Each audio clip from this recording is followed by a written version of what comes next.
Welcome to a new episode of Lilja and Lou podcast. This time we are going to take a look at The Long Walk, written by Richard Bachman, and we are also going to take a look at Bachman himself and how it was exposed that it was Stephen King who was writing the Bachman books.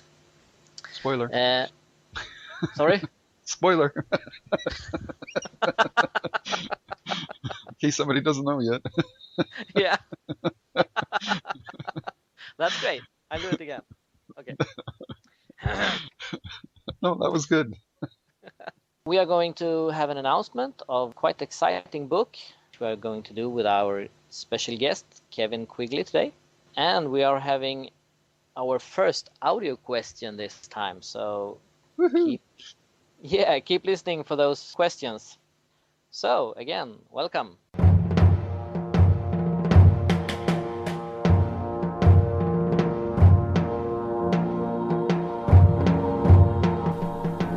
Welcome, welcome. Do not fear the door that lies before you. We will protect you. We are your guides, Hans and Lou, and we will give you the latest in Stephen King news. But before we do so, you must prove yourself worthy. You must open the door and join us in the death room.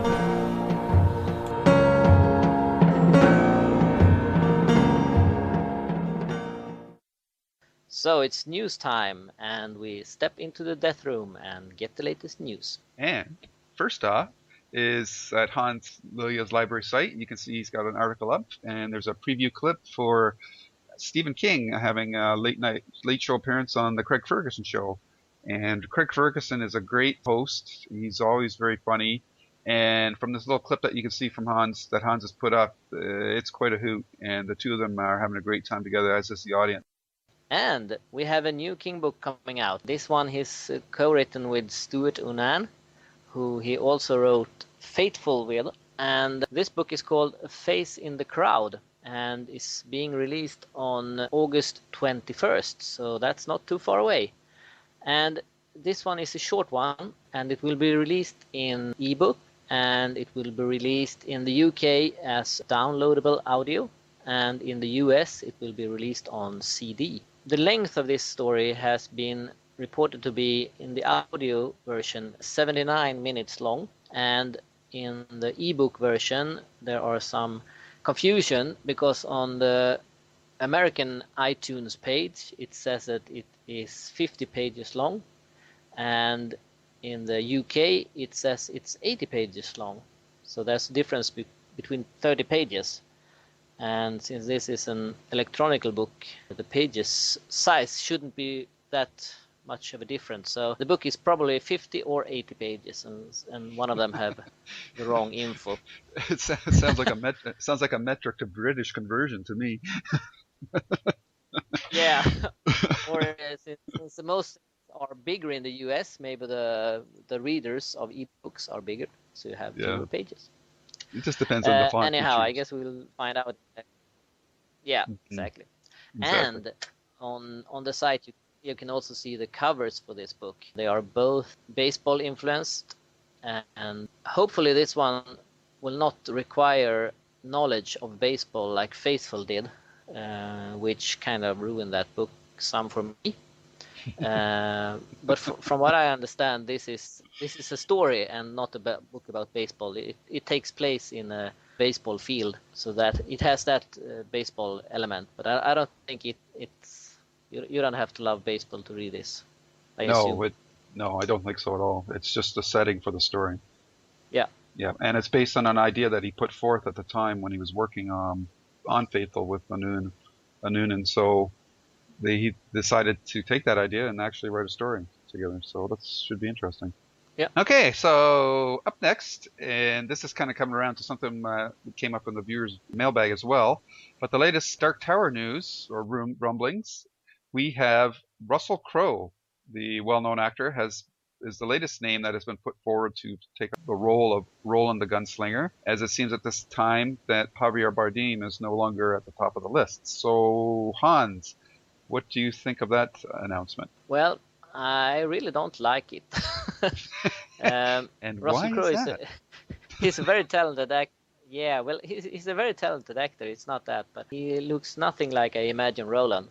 And I think he is too well known to play Roland. Would prefer a more unknown actor to play Roland to get the focus away from the actor and get it on the character. So for two reasons, I don't like him. He's too well known, and he doesn't look like I imagine Roland will look like. Hmm. Interesting. What's your take on it? Well, I think he certainly has the presence to play the part. The question I have is, does he have the temperament to be in the long haul for a project like this? Because anybody that follows movies a little bit knows that Russell Crowe has had occasional incidents that have been publicized in the media with loss of temper and that. So I don't know if temperamentally he would fit for this.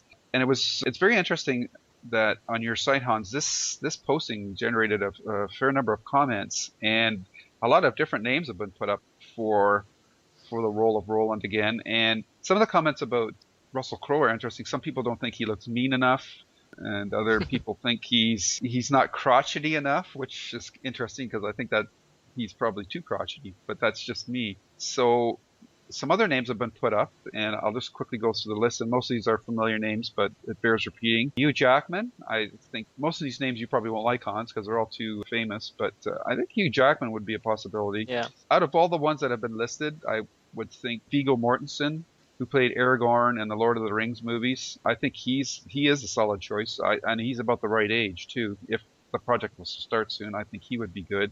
Clint Eastwood name still comes up, and I would love for in a different time and a different reality. I would love to have had Clint Eastwood play the Roland, but he's way too old now, unfortunately. Christian Bale, who's just come off the Batman movies. I don't know. He just seems too cold for Roland to me. But I don't know how do you feel about Christian Bale? Well, no, I don't think so. Outside of the being too famous. I think the problem. Yeah, I think the big problem won't be to make who they ever choose to look like dirty, worn out gunslinger. I think they can do that to practically anyone with today's makeup and special effects and stuff. So I think they can get the look right, but I don't know. I think he's I think he's wrong but you never know. I mean it's all about acting, and you can't judge an acting from how he acts in like Batman, because then he acts like Batman, and here he would act like something else. So it's very hard to say.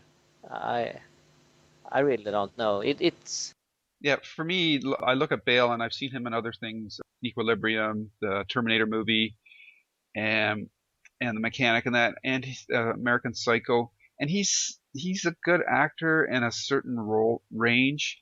And I think the role of Roland just is not something that he could pull off, because Roland has to come across as very commanding, very hard, very weather beaten and worn.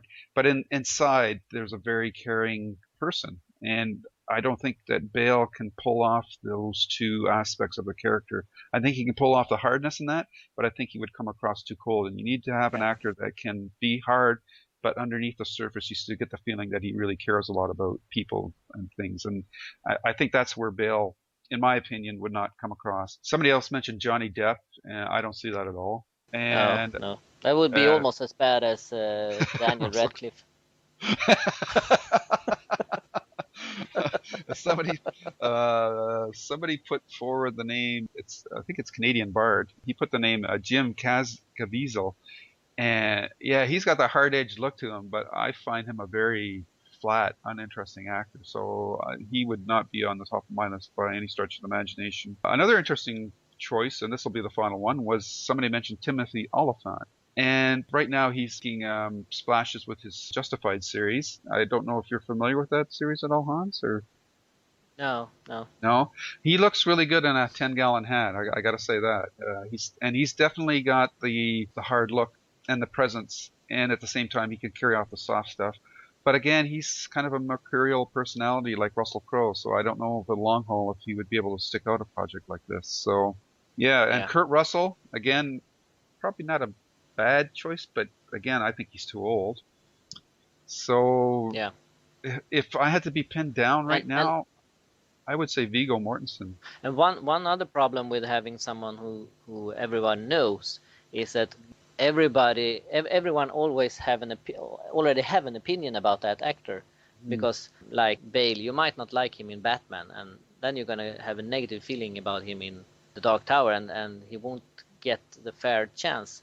So that's also a problem when you take someone that's famous and everyone knows. Not Yep. everyone's gonna like him and not give him a fair chance. Okay. What's next? Okay, next up we have Cemetery Dance is releasing revised and updated edition of the illustrated Stephen King trivia book by Bev Vincent and Brian Freeman. This book is something we talked about with Kevin when we talked about movie trivia book. This is book version where you have questions about Stephen King's books. So this is definitely something you should check out. First book was a lot of fun, and I'm sure the revised edition will just keep the book from getting too stale. Yeah.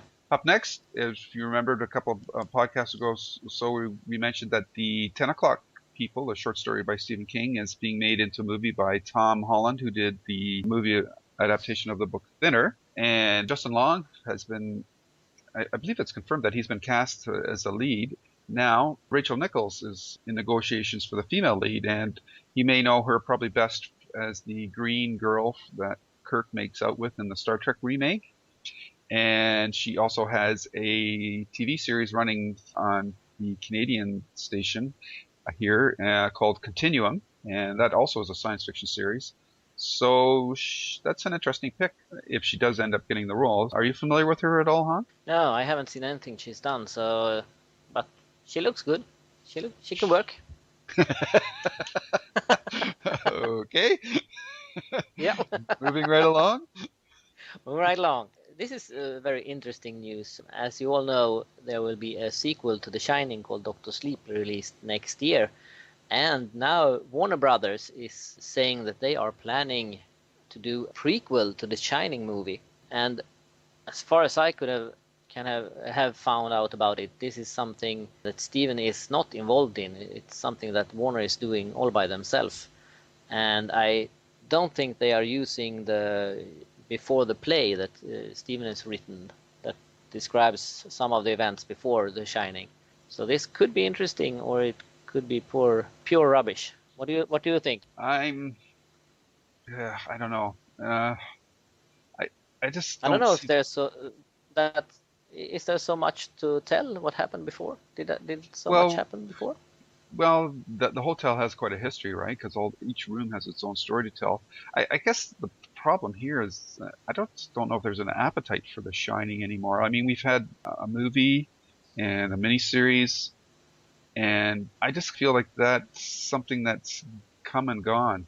Like, what is there going to be? Is this going to be a horror based kind of movie, or is it just because all the stuff that happens in those things is it could just be turned into a slasher, like Yeah, a psycho sequel or something like that, and that doesn't really interest me. The reason The Shining works is it's because it's a story about characters that we care about, and yeah, I'm just afraid that this is just an excuse to create a slasher movie. So I'd really have to have a lot more details about what the main protagonist's situation is. And if they're just going to kind of do like a run through of all the events that happen at the hotel, then I'm not really interested in that. yeah. I was actually always thinking about it that they were doing a movie about Torrance, what happened with them before they came to the hotel, not the hotel itself. So Mm-hmm. I thought that was the what they were planning to. But then again, we don't know much about it. But it definitely feels like it's Warner trying to cash in on the prequel that King is releasing next year. We need to know more details. If it's the Torrance's earlier Yeah, years, that was kind of already covered in the book enough, I think.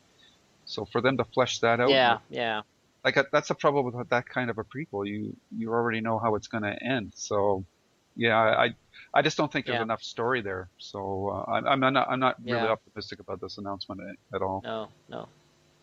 Well, we'll Okay. see when more news comes around. Absolutely. And the last news item we have this time is we have two guest casting for Haven. That's Hmm. Nolan North and Claudia Black will be do guest appearance in the third season. Do you know more about these actors? Well, I don't know Nolan North that well, but there is the connection that got Nolan North and Claudia Black both onto the show is that they both did the voice work for the PlayStation 3 game, the third game in the Uncharted series. So apparently Emily Rose, who does she play? Audrey Parker. Apparently Yep. was a connection that got both of these actors onto the show. So Nolan North, I'm not really familiar with, but Claudia Black is a actress that I'm very familiar with from her work on more recently for people would probably be the Stargate series, but before that she was on a science fiction series called Farscape, and she played Aaron Sun in that series that ran for 4 years and ended with a mini series. And I think she's a fantastic actress, and she had an amazing arc in that series, and I'm really excited for seeing her coming up on the third season of Haven, which based on the interview that we had earlier with the showrunners and the episode descriptions for what Nolan North and Claudia Black are playing, I'm getting maybe unreasonably really excited about what's going to happen in season 3. So yeah, I'm really excited about these casting announcements, especially for Claudia Black, who I like quite a bit. So yeah, Haven's knocking it out of the park so far this season with all their announcements. I'm really excited about, and I wish it was playing right now instead of waiting until September. Yeah, but that's not that far away. No. All right, and that is the news. Richard Bachman, who is Stephen King's alter ego, who King went so far to as even have a author photo taken by his wife, Richard Bachman's wife, that is, Claudia Inez Bachman, who you might know from the Dark Tower novels. But the actual subject of that photo is Richard Manuel, who was the insurance agent of Kirby McCauley, who was, at that time, Stephen King's literary agent. And to see that photo, you can go on the web and look at it at Hans's Lilja library site, where he has a link to the Bachman author profile and the author picture that was taken of Richard Manuel as Richard Bachman, who unfortunately has passed away from, as Stephen King has put it, cancer of the pseudonym. And we're here to talk about Bachman, and we're also going to take a more in-depth look at one of his books, The Long Walk.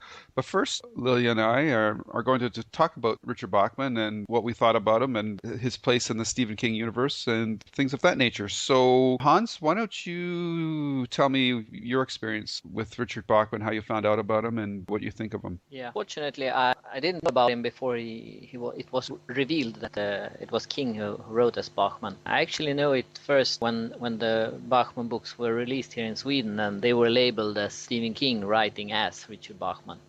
So I missed out on the pre-exposure time, right, when people read him without knowing that it was King. Okay. I don't know if did you? No, I had no idea who he was until it was revealed. So, and I think that's for all of us who are fans. I mean, how would we make the connection unless somebody tells us? Really, like there's just so many books out. And we'll get into that a bit more later, but Bachman books definitely have a different style than Stephen King's writing that we're more familiar with as well. So it was a big surprise to me that this was revealed. And at the time, I have to admit, I was kind of like, well, why would he do that? That doesn't make any sense to me. But if you go to Hans' site, he has a couple of Richard Bachman links, and one of them has the second introduction that Stephen King did to the Bachman books, and it was titled The Importance of Being Bachman. And it's an interesting introduction because he admits in the first one he was still upset about the ruse of Bachman being discovered, and so that introduction really wasn't what he thought. That was just really written more as a backlash to it just having been discovered. But if you read the second introduction, it's very interesting to see, and you just realize how much Stephen King writes, and he's always looking for new ways to keep his craft fresh or explore new avenues. Like he's not afraid to try new things. So Hans, I don't know if you've had a chance to reread your link to that thing, but how do you feel about King and the reasons why he wanted to create Bachman? I remember the first thing I read about Bachman was that he wanted to release books that wasn't a typical Stephen King book, and he did it under the Bachman name. And I remember reading something about his publisher was afraid that there would be too many King books on the market and it would be flooded. and because of that they wanted to release them under a different name. I think he simply wanted to try to. They are quite different from the books he released at that time. So I think he wanted to release them, but there wouldn't be any pressure on him that the book would be released, and maybe they weren't as good as he wanted them to be, so he could release them anyway and see what happened. Yeah, I've always thought of the Bachman books as like if Stephen King's stories are considered like the A line, these are like his B picture line type of books. When I first found out about Bachman, my initial reaction was that at that I think by the time I had found out, Stephen King was very well established, and he was, every one of the books that he was releasing went right to the top of the bestsellers list all the time. So I had always in my head, and I never had any articles or interviews to back this up, I just sort of equated it to King wanting to see if he could recreate his success all over again with a different writer. And I'd always sort of thought that he might have pictured it almost like, I think like with the Beatles, one of their later concerts, because of the technology at the time, that they just couldn't amplify their music loud enough to make it heard when they played like large stadiums. But people still went crazy when they came on the stage and played the music, even though they couldn't hear it. And I always sort of wondered if King had gotten to a point in his career where he felt like he could literally just put out a phone book and people would still buy it. And my theory had always been that he wanted to see if he could recreate his success all over again. So that was my kind of crazy theory as to why he had created Bachman. So did you have something in your head differently as to what King's final explanation was about why he created Bachman? Or did you just say, that's interesting? Or... Yeah, well, as I said, when I find out about Bachman, it was already revealed that it was Stephen King. So I never had the chance to experience the revealing or anything. It was just, he written these books under a different name. Mm-hmm. But I don't know if when he released the Bachman books, if he was really that successful. Had he gotten that successful? Okay, so we're looking at Stephen King's bibliography, and Lilja, why don't you read off the books that were published? He had released Carrie and Salem Slot, and then in '77 he released both Rage and The Shining. Mm-hmm. So it was his third or fourth books. I don't really know when during the year they were released. So right. And then he had Night Shift and The Stand, The Dead Zone, and then Long Walk. So I think it's safe to say that he had became a big name by the time. Mm-hmm. Certainly, at least the second Bachman book. Yeah, certainly for me, he had become a big one. And when was the reveal about King and Bachman being the same? I think it was pretty soon after Thinner was released in '84. Okay. So for me, Stephen King had really become established as my favorite writer by that time. So when I found out he had done the Bachman books, it was kind of like, whoa. Yeah. Now I have to go find all these books. And of course, Rage was pulled, but that was a hard book to find until he released the Bachman books, of collection of four stories together. But and then it's interesting to read King's reasons as to why he created Bachman, trying to keep his craft fresh. And it actually led to a couple of related Stephen King books. The most obvious one would be The Dark Half. Yeah. I always found that a pretty creepy story. Brains, like the pieces of the other person's the teeth and whatnot inside his head. I was like, ugh. So so this is a very interesting window into Stephen King's mind, that this creation of this Richard Bachman character. It just shows how many ideas and how much writing this man has done, and it still boggles my mind when I look at all the books that this guy's writing, and he's still writing.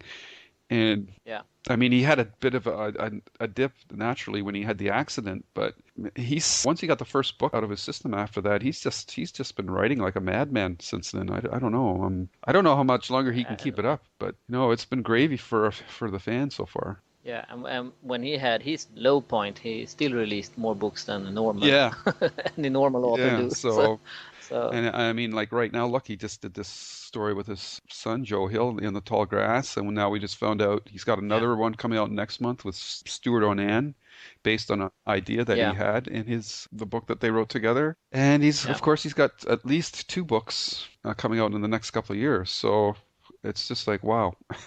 He can't stop Yeah. writing. I mean, what will you do with all the ideas that keeps popping up in his head? If he doesn't write them, his head is gonna Hmm. explode. He needs to write a story about a writer that's not allowed to write anymore. Yeah. But That that's an would be good. interesting story. So yeah, this whole Bachman thing is just fascinating, and yeah, they're a different take on they're a much harsher and darker even than Stephen King's, which is interesting. Yeah, So they're more critical to the society, I think. yeah, yeah, Yeah, at least the early ones. I think the latest ones, like Regulators and Blitz, are tending to be more like Stephen King books yes. than the early ones. Hmm. So I'm not sure that those were actually meant as Bachman books when they were written. Maybe they were just released as Bachman books. I'm not sure. Yeah, and he does. He's got enough material to like even these earlier books, Rage and Long Walk and Road Work and The Running Man. Once he made a name for himself with carrying that, these other stories on their own actually are pretty good, but they are much more an angry voice than his other Stephen King stuff. Yeah, Not as probably not as commercially appealing to publishers as they were at that time. So, but I yeah, find, like you said, I think the Thinner and the Regulators. He tried to time the Regulators with Desperation. Those later two books really read much more like King books to me than the earlier ones do. yeah. And I feel like the Regulators is somewhat an experiment to write two books about the same persons, but not releasing them like two Stephen King Yes. books. It's just taking it a little bit further to have two different authors Yeah, as well. I agree with you. I don't really find the Regulators a Bachman book, to be honest. No, But I no, realize he did it just to separate the two of them, to show that you could yeah. pretty well take the same people and events and write totally very different stories with them. I'm actually little bit surprised that he hasn't written under any other names Oh, except well, never even thought of that. the short story with John Hmm. Swithin. Uh, but I mean, an author that writes so many books. I mean, he could easily have released a couple of books in different names. So I'm a bit surprised he hasn't. Well, we may have very well, but we just don't know about it yet. Yeah, but I actually asked him about that when Oh, I and what interviewed did he him. say? He said he hadn't, and I actually asked him if he would tell me if he had, and he said he Oh, would. okay. So and he sounded very sincere. So it sounded like he How did he was react when you honest. asked him that? Did he say, "Hey, that's a great idea," or? No, he just said he hadn't Oh, done okay. it. Yeah. Yeah. So, but you never know. You never Yeah. know. But I think he hasn't. Okay. So we but All we right. never know. Okay, so is there anything else we want to talk about Richard Bachman, or do you think we've covered it? I have some fun info that I want to share with everyone. Something that I found very fun was that one reviewer, when reviewing Thinner, I don't know who it was, so no one has to be ashamed, but he wrote that this book is what Stephen King would write if he could write. Ooh. That's pretty Uh-huh. interesting. And that he wrote before it was revealed that it was Stephen King who had actually written the book. So Hmm. I think he had to be a little ashamed when he find out. Or he could really have. He said, "Wow, see, I told Yeah, yeah, yeah. you." So yeah, there you go. And something that was really funny, I think, was that if you speculate in what would have happened if it hadn't been revealed that King was Bachman, Hmm. and from what I have read, plan was that Misery would become the next Bachman book. Oh, really? So that would have been interesting. Hmm. And King actually worked on two other Bachman books that he has mentioned. One is what later became My Pretty Pony, Hmm. was actually a gangster story, and apparently King thought it was so bad that he threw it away, but saved the little part that then became My Pretty Pony, Oh, okay. which is only a part of that book. Mm. And he also worked on a book called Machine's Way that was, I don't know if this is true or not, but it was rumored that King planned to release this as a collaboration between Bachman and George Stark. That could have been Yeah, interesting. yeah, cool. Yeah. So that would have been interesting if he hadn't been revealed. Wow. Well, that reveal about Misery makes total sense because it's another a writer focused story. So I could totally see that being a Bachman book. Yeah. But I'm glad that I didn't have to wait to find out. Yeah. Because that's one of my favorite books of his. So yeah, such a Yeah. great story and such a great movie too. So Yeah. Yeah. okay, well that's very Really. cool. Thanks, Hans. Yeah. Hello, everyone. Welcome back to Lilja and Lou's podcast. This time we have a special guest with us. He is a writer in his own right, but he's also part of that club of writers that write about Stephen King, which is very interesting. And one of his latest projects is the illustrated Stephen King movie trivia book. So I would like to say welcome very much to you, Kevin. How are you doing? I'm doing great. Thank you very much for having me. Awesome. And why don't you tell us a little bit about yourself? I live in Boston, and I've been reading Stephen King since I was 12, and I have just been very much involved with the Stephen King community, and I've written, like you said, several books about King, and I'm really, really excited about the movie trivia book. It's been an exciting adventure doing it.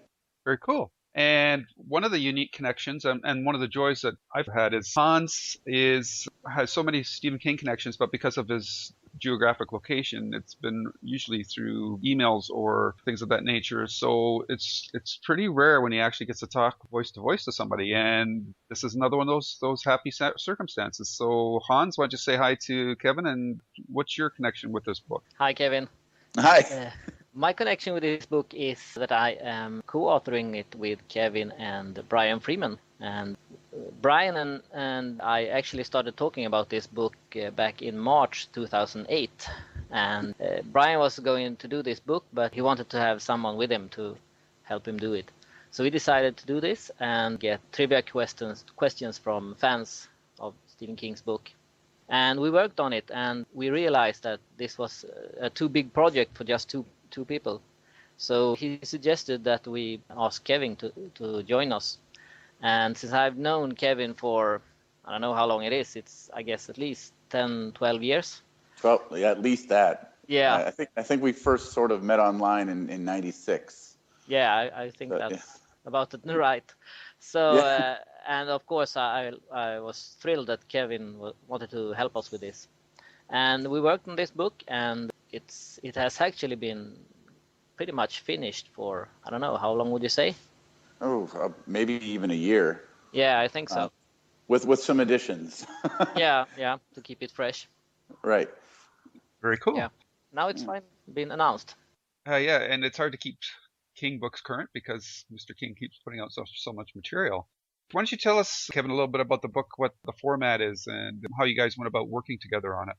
Well, it's a little bit like the format that Brian Freeman used with Bev Vincent for the book trivia book, the Stephen King book trivia book. What he originally did was get Stephen King fans, especially the Schemers group, to write in questions and about movie trivia, just as he had done with the book trivia book. Unfortunately, a lot of there wasn't a whole lot of questions that came through. There didn't initially seem to be like that sort of cavalcade of questions as they got for the book trivia book.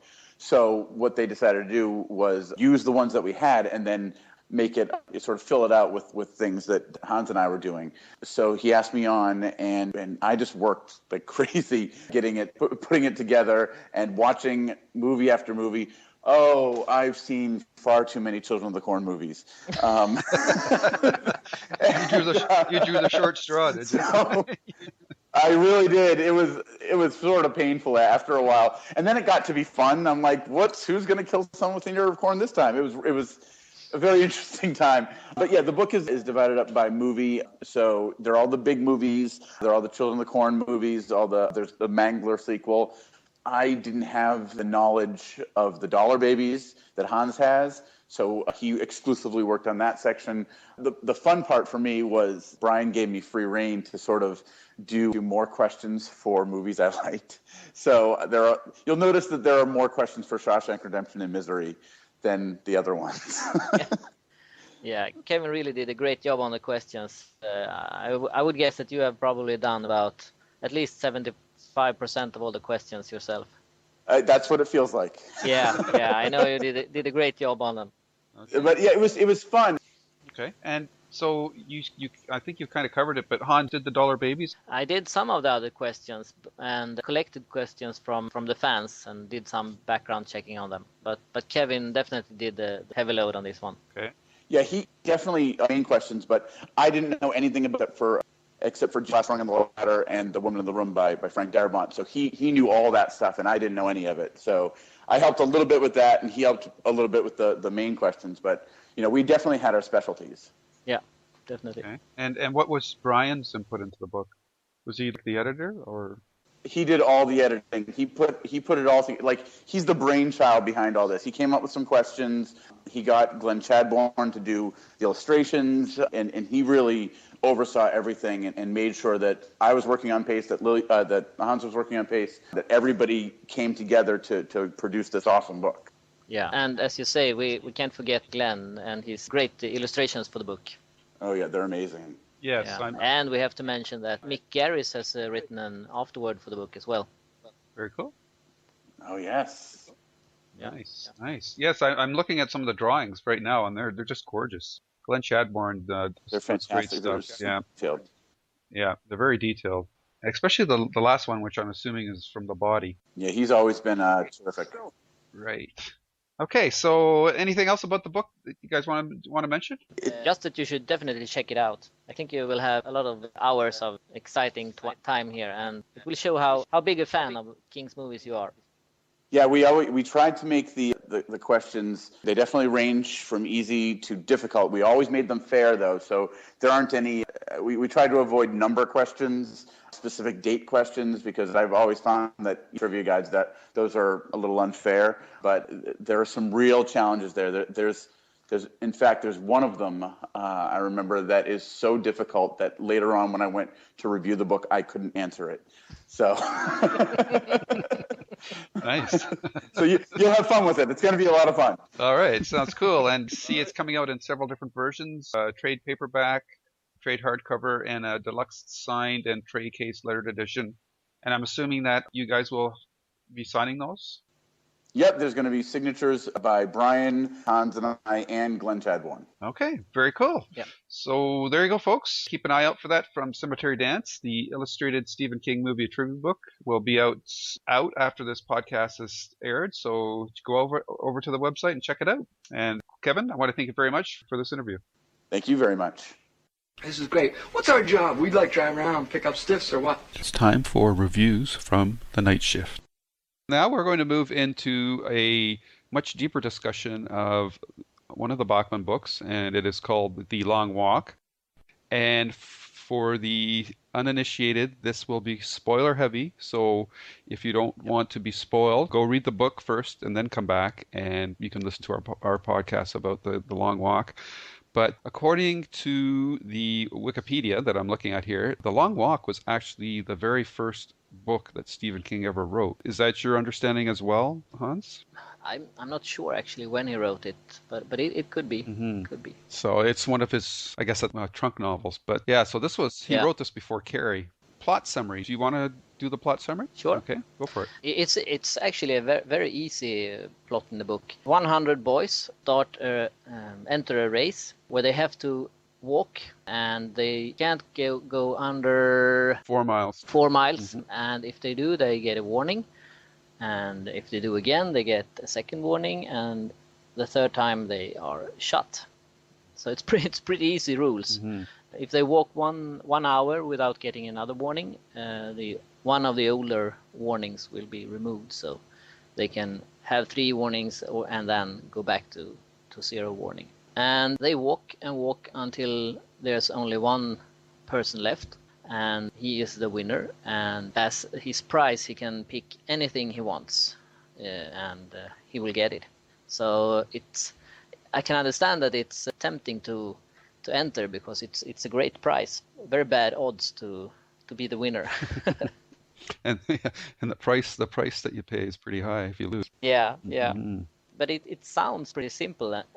Just have to walk. I mean, how hard can it be? That's right. So with that synopsis in mind, and that's it. That's the whole premise of the story, and that's what the whole story is focuses on, is just these kids walking, and they're teenage boys, so they're very young, and the this is a very sparse. The setting of the story is very sparse, so it's quite different from other similar stories that we've read or seen elsewhere, and especially in the last couple of years. But before we get into that, I just want to get your quick thoughts on the story, Hans. What is it about the story that you like so much? Well, I think one thing is that it's so simple. It's a story about people walking, and still it's a very good story. It's very good told story. Mm-hmm. Characters are fantastically written. You feel for them, and you hate some of them, and you love some of them, and I think you can totally relate to the characters. As I said, how hard can it be to walk, and then they realize that, oh my God, what have I done? It wasn't so easy as I thought it would be, and as they get this insight that they are probably going to die because they thought they could do something pretty easy. I think it shows how King can portray a person very well. Mm-hmm. Yeah. I appreciate the simplicity of the story, like you said, and yet it's very powerful at the same time. I mean, this is 3 strikes and you're out, literally out, and Yeah. there's no resting. You know, they have to continue walking. There's no stopping. If you fall below 4 miles an hour, then you've got those 3 warnings to get yourself back up to speed. And the story works on even though it's a simple story, if you wanted to, it can work on other different levels. Like you can take the walk to mean somebody's life, or if you take the main character whose name is Raymond Garrity, all the other characters are like aspects of his personality. So if you take all these characters and put them together, they sort of become this one character. And I like it that King doesn't lock down the setting. Like you don't know what time it is. It's just in some sort of down the road future, not too far away, but there's never a date put on it. So this is kind of a timeless story in that perspective. And there's vague references to certain things that have happened to society, but you still don't really know why at the end of the story that they have this contest every year. But yeah, it's very elemental in the fact that if you stop walking, then you're going to die, and that you can't make a much simpler story than that. Yeah, and you get the feeling that it takes place sometime in the future. Mm-hmm. And I mean, I read this probably in the mid 80s, Mm-hmm. and I felt this is taking time sometime in the close future. And I read it this last week, and I still feel that this is taking place sometime in the near future. Exactly. So it works still today, even though it's has a lot of years under his belt. So I think it's a wonderful story, and the fact that as you say, that you can't bargain with those guards with the guns. They are no way to convince them that you're only going to sit for a minute and rest your legs, and they are ruthless. And I think it's a great story. Mm-hmm. So that's our quick thoughts. Now we're going to explore it a little bit more in detail. And I'm curious, Hans, how do you interpret the story? Do you think there's layers to the story, or do you just take it at the surface level? It's just about this race, about these, or this contest about these boys trying to win this prize. Well, I think when King wrote it was somewhat criticism to the society and the rich and the poor and so on. Mm. So I think there's layers in it, but I think you can choose for yourself if you want to read into them, or if you just want to have a straightforward story and be enjoyed by that. So I think you can choose which way you want to read it. Right. Yeah, I go from just the surface level and dive a little bit deeper, but not too much, because I do love the tightness of the story.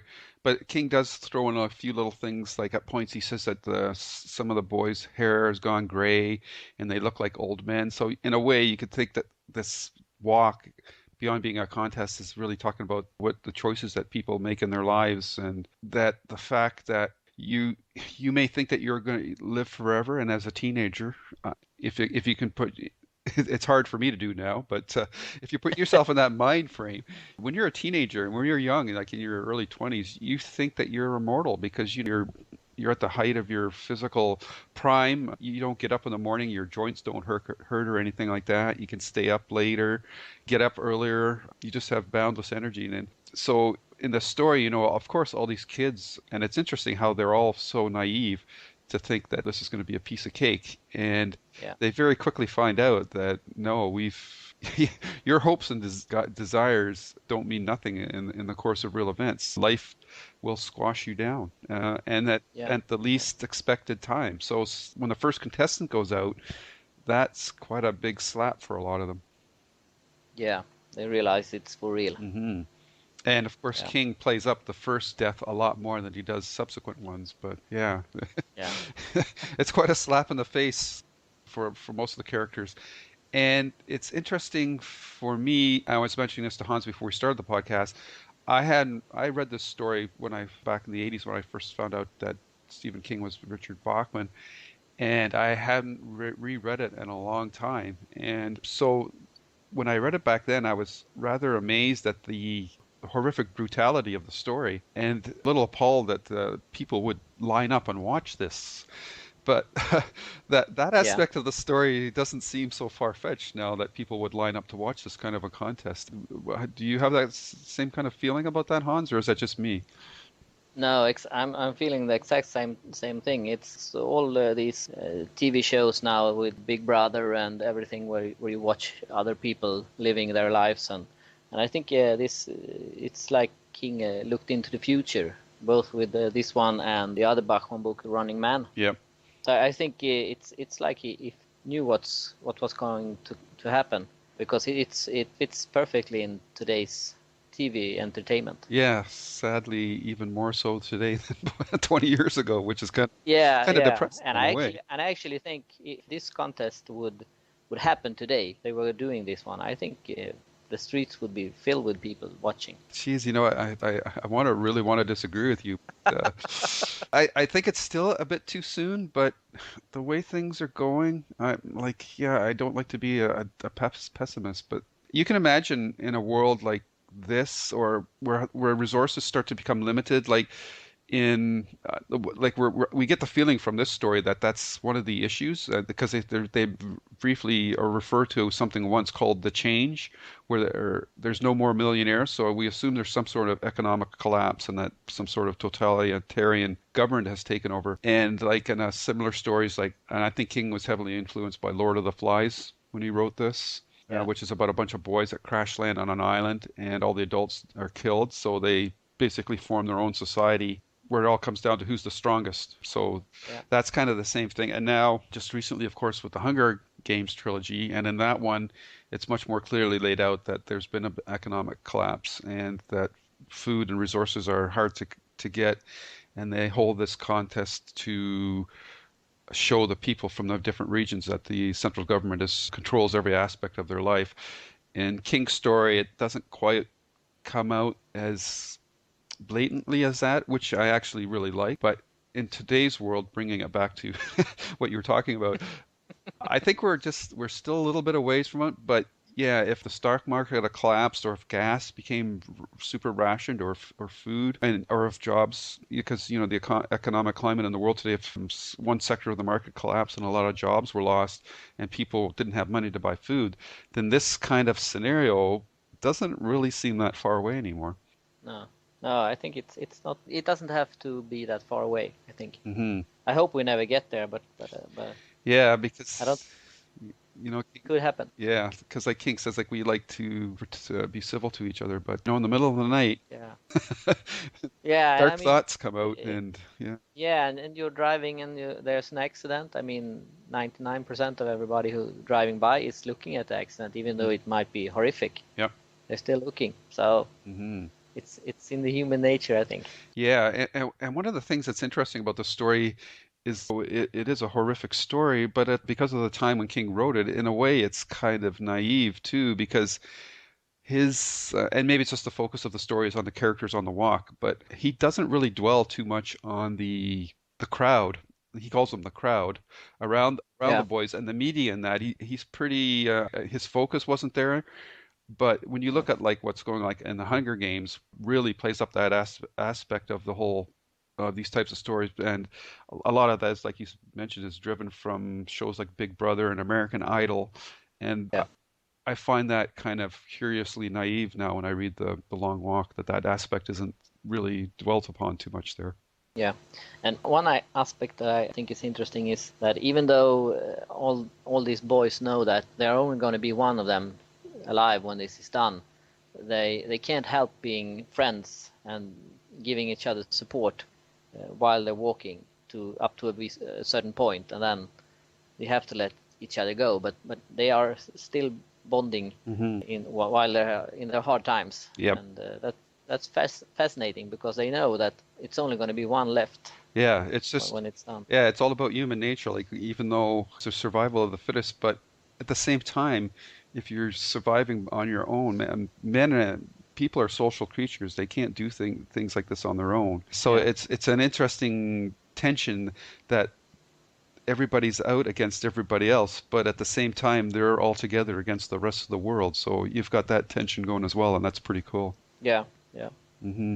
One passage, I just want to read one little passage out of the story, because in reference to the story, doesn't really talk too much about the media aspect of the story, because that wasn't so prevalent back when King wrote the story. But he does talk about the crowd, and he does that. I love when he does that kind of writing. He does that so well. So this is when they're coming up to one of the biggest cities on the walk, and that's Augusta. And they're just entering into the city, and I'm just going to read a quick paragraph here. I'm going to cut out some pieces, but just so they're coming into Augusta. Garrity had a vivid and scary image of the great god Crowd clawing its way out of the Augusta basin on scarlet spider legs and devouring them all alive. The town itself had been swallowed, strangled, and buried. Only Crowd, a creature with no body, no head, no mind. Crowd was nothing but a voice and an eye, and it was not surprising that Crowd was both God and Mammon. Garrity felt it. He knew the others were feeling it. It was like walking between giant electrical pylons, feeling the tingles and shocks stand every hair on end, making the tongue flitter nuttily in the mouth, making the eyes seem to crackle and shoot off sparks as they rolled in their beds of moisture. Crowd was to be pleased. Crowd was to be worshipped and feared. Ultimately, Crowd was to be made sacrifice unto. I just think that's just a fantastic bit of writing about mob mentality. So Yeah. It's just an awesome part of the story. Yeah, it is. Yeah. Okay, so characters. Why don't you tell me which character you really liked and which one you did not, and maybe you'll surprise me with some of your choices. Yeah. Well, actually, I liked all characters in that they were well done, and you hated some of them because they were assholes, frankly. But they were well written. Assholes. Yeah. Okay. Pardon my French. So I like all the characters as they were written, and I think it was necessary to have them all. You have the good ones, you have the bad ones, you have the naive ones, you have the stupid ones, and you have them all. Mm-hmm. But my favorite is of course Ray. I like him. He's the most naive character of the bunch. Yeah, he which is interesting. And I like and I like his transformation from this naive boy who thinks, well, I'm gonna go out for a walk. How hard can it be? Mm-hmm. And as each of his competitors are being shot, he realized that he's probably committing suicide. Mm-hmm. And I like to follow his way to the bitter end. Yeah. In a way, he's a bit of a blank slate for me, because he doesn't really have any major, like, he doesn't know why he's in the walk. He doesn't have any major anger issues, doesn't have any, like, real weaknesses, except, I guess, well, he does, but because he's in the walk and he has no reason as to why he's in the walk. He never comes up with a good explanation for that. But the other characters, most of them do, and you have to like them. There's some really interesting characters here. One guy's name is Scram, yep. And then there's another character, Barkovich, who I guess you could say is like the bad seed of the bunch, and he's manipulative, and he makes trying to get all the other walkers. It almost sounds like The Walking Dead. Angry. Actually, I listened to the audiobook now the last time, mm-hmm. and every time they say the walkers, I was thinking about The Walking Dead. So. Same here. So, yep. Yeah. So, and I guess the big surprise though was one character called Stebbins, who is pretty closed, but he's constantly egging on. If you don't bother him, he ignores you. But if you talk to him, he starts asking you questions, or the characters questions, that make them wonder what they are doing in the walk. And for Garrity, Stebbins becomes almost like an obsession over the course of the walk, because every time he goes back to him, he asks questions that makes him uncomfortable. And it's just very interesting to see these boys band together And over the course of the walk, friendships are made and broken, and they're almost living like a whole life within this length of the walk. And friends Yeah. come and go. Some never come back. Some stumble badly, but then pick themselves back up and get back into it just when everybody else has given up on them. So it's Yeah. like a microcosm of life. And Yeah. as you mentioned, outside of the boys, the soldiers that follow them all remain faceless, nameless, as well as the leader, who's just referred to as the major. And it's interesting to see how the boys' opinion of him changes over the course of the walk. Yeah. So I actually think that Barkowitz might be the one who actually sees the walk for what it is, mhm. who actually has a game plan he wants to win this, and he has a plan on how he's going to do this. And he's doing it by being an asshole, but I think he actually has a plan, and I think that he knows what he's doing compared to a lot of others. Yeah, yeah, he definitely seems to has a more realistic perspective of it.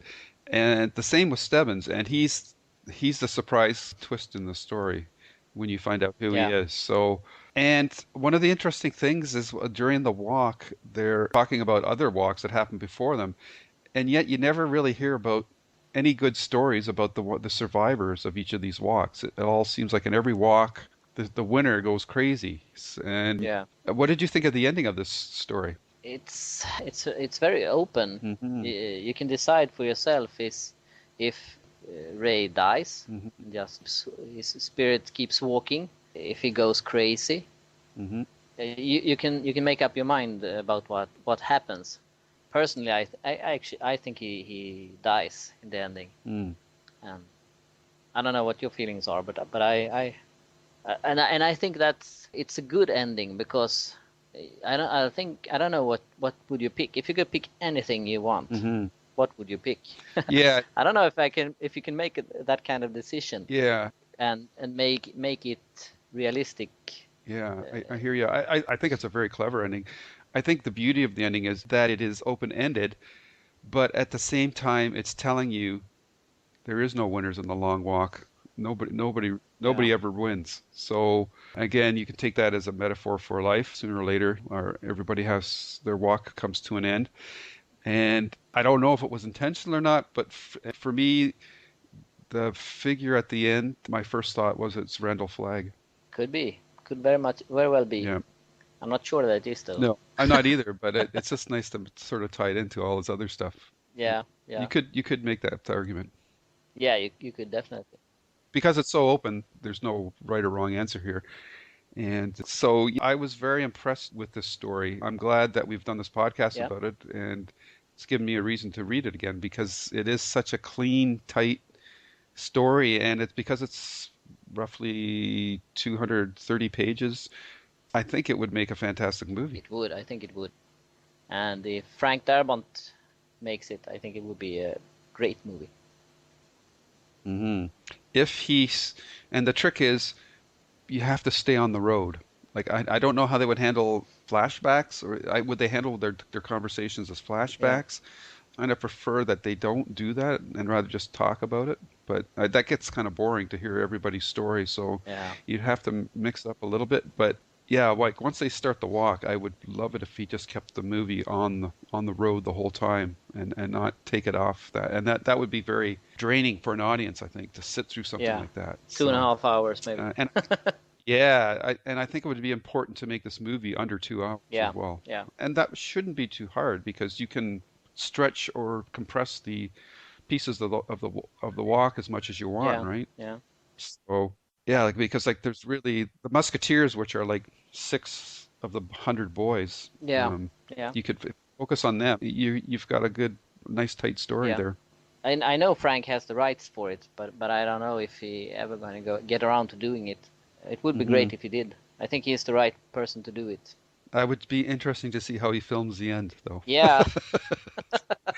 He might come up with his own ending.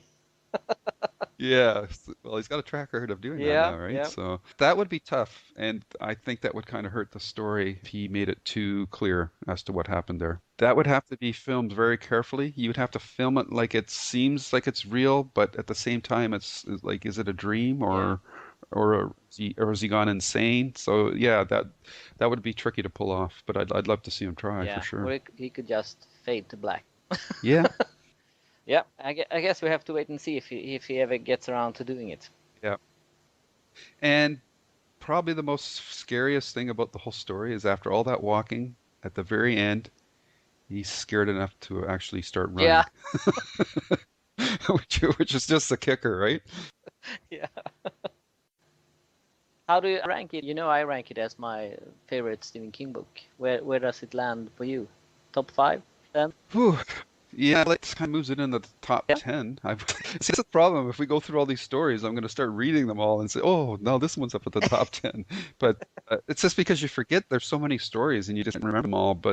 And I think the reason why this one really rises for me, because even though I love the books that King's doing now, this, as we've mentioned several times, this is such a clean, tight story that you really have to appreciate that. So, yeah. And you're still your number one, right? Yeah, it's hard to pick one, but if I have to pick one, that's my number one. Okay. Yeah. Very good. So that's our podcast review of The Long Walk discussion. If anyone has any comments for it, please send them in. Mm-hmm. Yeah. Yes, absolutely. Or if you have a different take on some of the things we talked about, please do send those comments in. And remember, these are just our opinions. Opinions are totally subjective. Yeah. You might read the story, you might hate it, and that's cool. The only thing that we ask if you disagree with our analysis is that you just don't say that it's a stupid story, but at least give us some solid reasons as to why, whether there's elements of the story that don't work for you, or you find the characters are unbelievable because of this and this and this. But if you just say, well, I think it's a stupid story and the characters were boring, that's not really a discussion that you can build upon anything. And it's those disagreements between or different perspectives that we have, that Lilja has and I have and that you have, that helps everybody redefine their ability to look at a story and evaluate stories that they've read or have read and stories that they're going to read in the future as well. So it's a great chance to see other and listen to other people's viewpoints. Yeah. I think I asked the people on Facebook to tell me what they thought about The Long Walk. And Okay. It looks like it's a popular book. Can't find anyone saying that they didn't like it. Mm-hmm. I don't know if anyone has it as their favorite book like I do, but it looks like everyone who's comments think it's a good book. Mm-hmm. And eerily, it seems even more relevant today than ever before. Yeah, yeah. It does. So there you go, folks. That's our discussion on The Long Walk. I hope you all enjoyed it. And now on to Marv's mailbag. Hello, everyone.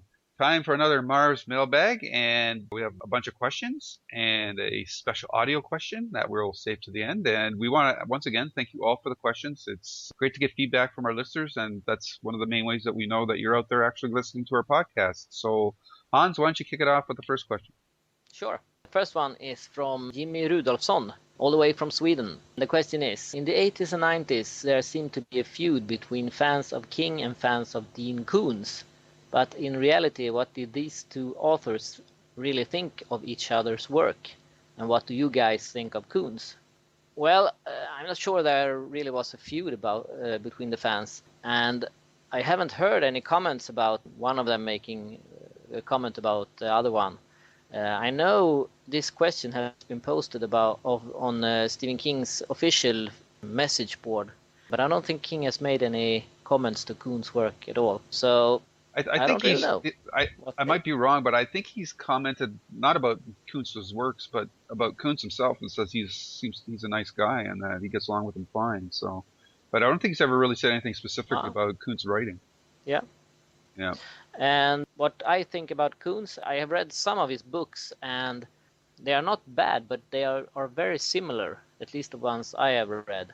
And as I said, I only read a few of them, and I didn't like them that much. So they are okay, but not more. Yeah, I've read some of his earlier stuff too, and my understanding is some of his later books have gotten really, really good. But I'm like you. Once I've finished one of his books, just doesn't really stick with me. So I kind of forget the story, which is something that rarely happens with a Stephen King piece of work. So that's really the main difference between the two, is that I just tend to remember the story's better from Stephen King, and that's why I've stuck with reading King and not Kuhn. But I don't think he's a bad writer.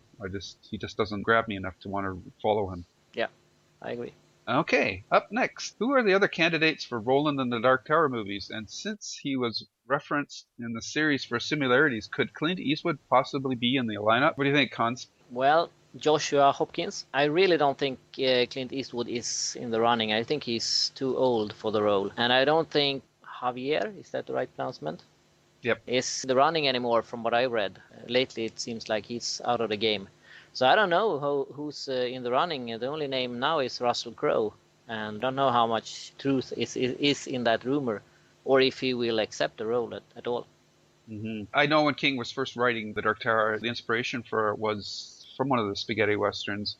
And obviously Clint Eastwood, The Man with No Name, those types of movies were his inspiration for combining Lord of the Rings with the Man with No Name trilogy. But unfortunately, too much time has passed, and Clint Eastwood is far, far too old to play this role. And I would have loved him to play the role, and I think at the time King would have too. But even over the arc of the Dark Tower series, King's changed Roland in that by the time they met each other in the series, King and Roland looked very much alike. So it's interesting to hear the names that the people are putting out, and we'll get into that in the news a bit more, but they're all these big-name Hollywood types, but really Roland is supposed to look a lot like Stephen King himself, so it's an interesting dilemma. Yeah. Yeah. And personally, I would prefer if they select an actor that isn't known at all. I think a well-known actor would be more focused on the actor himself than the role, so I would prefer an unknown actor.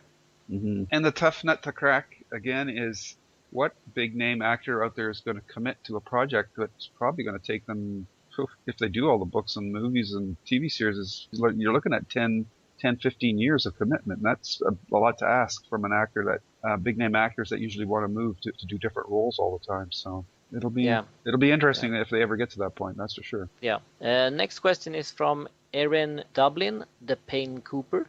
I think that's might be pronounced right. If not, I'm sorry. And the question is really for Stephen King, and she wants to know how big part he has in the Dark Tower screenplay to make sure that it follows the books correctly. And even though I don't know for sure, I suspect he has none input on the screenplay at all. I think that's written by the people who are doing the movie. So I think he's just watching it like we do. I doubt if he'll have much input into it. Okay. Next is a question from Bo Dylan Martin. What is the status of the Dark Tower movies and the It remake? And since we've last reported it on the site, Hans, I don't think there's really been any movement as far as news for either project, correct? No, I don't think so. The latest on the Dark Tower is that Russell Crowe is considered for Roland, and the latest we heard from the It remake is that it would be divided into 2 movies. That's pretty much the latest we've heard. Mm-hmm. The next question is from Tony Riviera, and he writes, Stephen King came out with a new book that connects with the Dark Tower series. Then he came out with a second novel for The Shining. Is there any novel he has in mind on making a part 2 or more series to keep us interested in and wanting more? I have not heard about any sequels other than Doctor Sleep. I'm sure there will be some Dark Tower books or short stories in the future, but that's all I can think of. I still would like to see him do a follow-up to Charlie McGee from Firestarter, and I thought maybe that was going to be in Doctor Sleep, but obviously that's not going to be. And the other thing is, if King's just done a sequel to previous work, I think it would be a while before he would come back to another one. He'd probably want to do something original with this next project. So after this one, after Doctor Sleep, which is the Shining sequel, I think would be a little while before he did anything else related to another works. Probably the best candidate would be the third book in the Talisman series. Yeah, that would be great if we could get that one. Yes. Okay, up next, D. Bayard Poe. That's an interesting middle and very interesting last name. Hi, D. I just wanted to thank Stephen King for all the references to my hometown, Topeka, Kansas in his books. Could you do that for me? Thanks. I love King. Well, there you go, D. Your wish has been granted.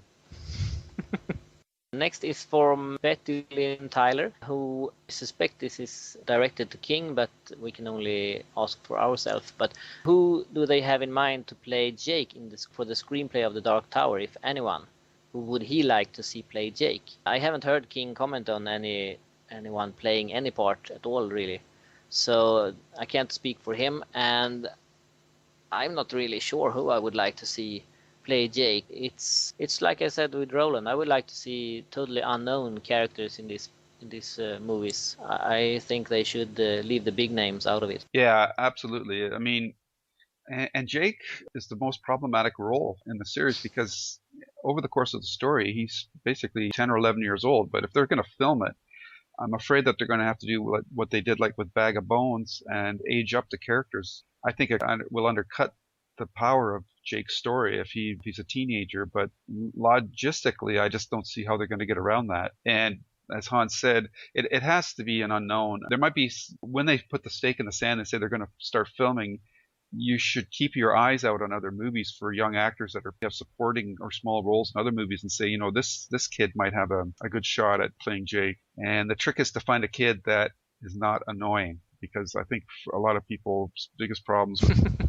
movies with kids in them is they tend to find the kid actors not that good. But there have been some recent movies out there and TV shows that have children actors on them that are very good. So, just keep an eye out once you do hear a production start date and start looking around at that point, because to say it now, by the time they get to it, the kid that you have in mind is going to be too old. So yeah. The short answer is it would have to be an unknown.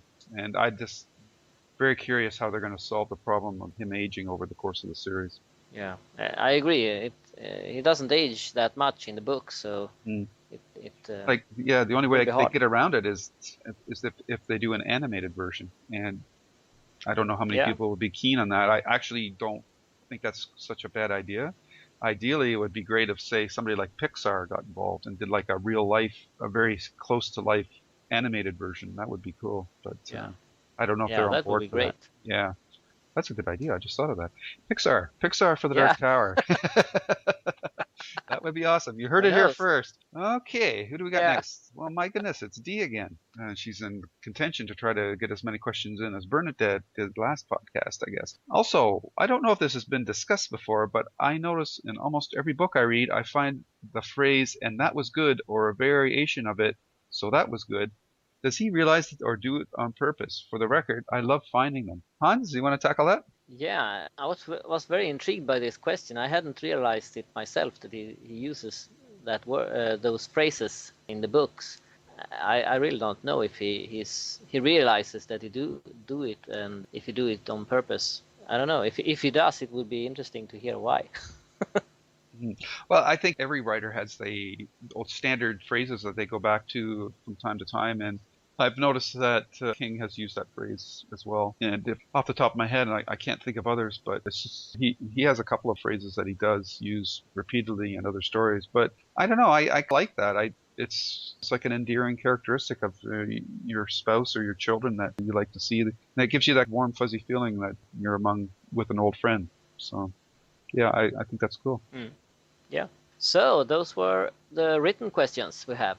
And we're going to end it with a audio question, our first audio question. And who's it from? And it's from Bryant Burnette. And Kevin Quigley is also to help answer the question. And here's what he had for us. Hello, Hans. Hello, Lou. My name is Bryant Burnette. I heard your last podcast and figured I'd answer the call for audio questions. So I'm recording one all the way from Tuscaloosa, Alabama, which I'm sure neither of you guys have ever heard of, but that's okay. We've heard of it. So here's my question. Let's say that somebody finds one of those portals into the past like Jake Epping found in 11/22/63 and decided to use it to go back to, well, I don't know, let's say 1975 and somehow prevent the movie version of Carrie from being made. If that happened, my question for you is, do you think that Stephen King would have still become the major superstar that he is now? Obviously, the Brian De Palma movie launched his career in a lot of ways, but I'd be curious to know your thoughts on whether you think that he would still have become who we think of as Stephen King, even without the benefit of that movie. Anyways, love the podcast, and I look forward to your answer. Bye. I think that King would have eventually become the person that he is. You look at the chart history. The Shining was his first hardcover bestseller. I think The Shining might have done it. I think that if Carrie hadn't happened as a movie and everything else had gone the way it had gone, I think the miniseries of Salem's Lot, no matter how we think about it today, it was sort of popular back then. I think that would have pushed the cachet of that book. I think The Shining would have been a hit regardless. And then with The Stand, it might have put some people off because of the length. But I think with The Dead Zone is such an accessible novel. It totally fits in with the aesthetic that was happening in the 70s regarding character-driven novels. It's not a horror novel. It's not even a science fiction novel. It's a humanist novel with some special powers in there.